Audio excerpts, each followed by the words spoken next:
Hello, Internet. Logan the Linguist again with some thoughts about cursed art. Every time there is some news about Agmashwa's Cursed Conlang Circus, a yearly circus announcement, submission deadline, voting opening, or whatever, I end up in a conversation with someone about what even is a cursed conlang and why would anyone want to intentionally make a bad conlang. As it happens, voting is currently open for the 4th Cursed Conlang Circus, and while watching the submissions for this year, I noticed some trends that make me think that maybe the people actually trying to make Cursed Conlangs could also use a refresher on that question. Agmashwa conveniently provided an official definition of cursedness in the CCC3 announcement last year, but before we look at that, I've got my own understanding of what the category should mean, based on all those previous why would anyone do this conversations, and I'd like to explore that before we come back around to the official word. To start, what does cursed even mean as a modern slang term? Because it's not the same thing as just being bad. A cursed conlang is not a low-quality conlang. If we go back to what seems to be the ultimate origin of the slang sense of cursed, which seems to be the Cursed Images blog on Tumblr, according to an interview with Paper Magazine, the perfect cursed image has nothing inherently unsettling about any part of it, but is a totally mundane moment transformed into something else by the camera and the context. According to Urban Dictionary, a cursed image or video is one that causes confusion, eeriness, or dread, and raises questions like, what is happening, or why would any sane person do this, which are difficult or impossible to answer. According to a 6-year-old Reddit post, cursed means having a sinister or bizarre aspect, but intriguing for its strangeness. And that starts giving us a way to extend cursedness beyond just the original visual media. Personally, I think the Ig Nobel Prize sums up the media-independent spirit of cursedness. The Ig Nobel is meant to honor achievements that first make people laugh and then make them think. So cursed art, or cursed expression, whether it be photography or conlanging or anything else, ought to elicit some kind of emotional reaction, humor, or unease, but in a context that makes you want to engage with it further, to figure it out and learn something or gain a new perspective. Unfortunately, the way a lot of people seem to interpret cursedness in a conlang context is just make it pointlessly complicated. See, for example, this comment on one of this year's submissions, which considers the presence of 42 tenses so cursed. I'm not going to tell you which entry this is specifically because I don't want to start a dog pile on that creator or that commenter, and because it is not the only offender. If you watch the whole playlist, you will find it and several others. But just having a huge number of past tenses where they are just defined by reference to specific intervals of time is not particularly cursed, because it's not particularly interesting.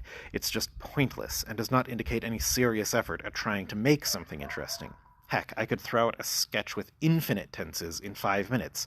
Just obligatorily inflect all verbs with a number showing exactly how many days in the past something happened.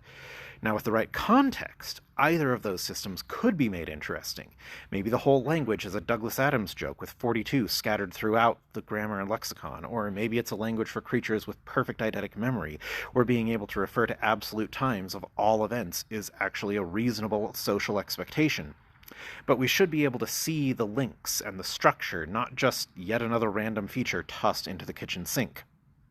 Creating a language that makes you cringe and then makes you think requires the creator to put some effort in to make sure that there actually is something there to engage with and think about.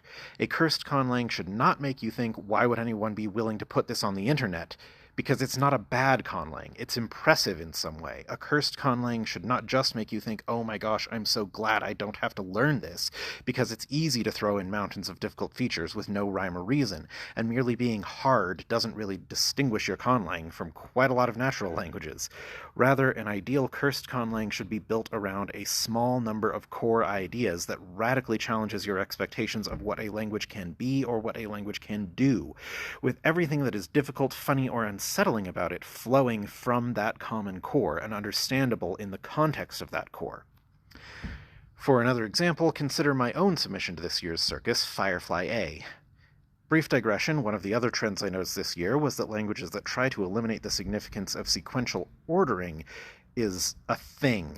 Firefly A is not the only example of that by far, but it does engage with that idea, and I was surprised by how many other people, seemingly independently, came around to playing with the same context. But for Firefly A, nonlinearity is not part of the core concept. It's not meant to be cursed in that way. It's literally just stealing syntax from Walpari, an indigenous language of Australia, but easier with more linearity and contiguity constraints than you find in that natural language. So getting a comment about how my grammar is so cursed and they wish their grammar were more cursed was a little bit odd. But what is the core idea of Firefly A? Fundamentally, it comes from thinking about the limitation of visual sign languages. The signal is localized in space. So how could you build a language that works in the visual medium but is non-localizable and broadcastable like oral speech is? That ties in perfectly with this year's circus theme of non-human phonotactics, or phonologies. So we've got visual language that fundamentally cannot be produced by humans, and how could a language like that exist? It must be the language of some alien species, so the available patterns of lights should be constrained by the biology of that species. And it seems like an alien grammar, even one that can be learned by humans, would presumably not, most likely, look boringly Indo-European, nor would it be likely to perfectly mirror any other human language, so let's just pick something that is typologically unusual for humans, but pull it back from the extremes a bit. It fits into the structure implied by the core ideas, but the cursedness comes from the fact that while everything holds together, the resulting language is not merely difficult for humans to understand and impossible for humans to reproduce, but it can in fact be actively unpleasant or even dangerous to look at as a direct natural consequence of the premise, regardless of how the grammar is structured. Now, let's circle back around to Agmashua's official definition. Per the CCC3 announcement video, a cursed conlang should be disturbing, painful, or uncanny in a way that becomes funny in a nerdy way, high effort, horrible but amazing, and clever, not just a kitchen sink, and contain expert exploration of a few diversions from the expected.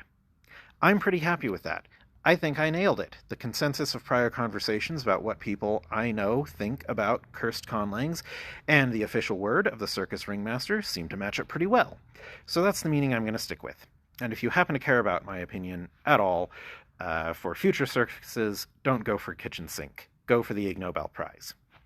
Now, I was going to end the video here, but then I had a writers group meeting this morning in which a couple of people said, I don't like to write horror, but...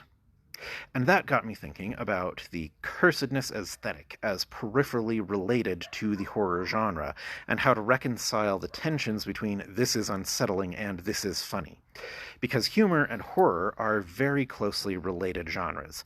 To paraphrase internationally best-selling author Michael Brent Conlangs, the Dread Pirate Roberts tumbling down a hill yelling "as you wish" is funny from a distance, but Wesley tumbling down a hill and being scratched and beaten in close-up is horror.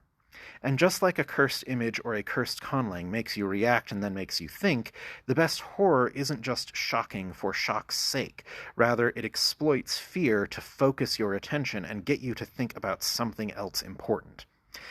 I'm not going to do nearly as well at explaining that as an actual professional horror writer, though, so I'll just link to some stuff and let y'all explore that connection in more depth on your own. So, bye!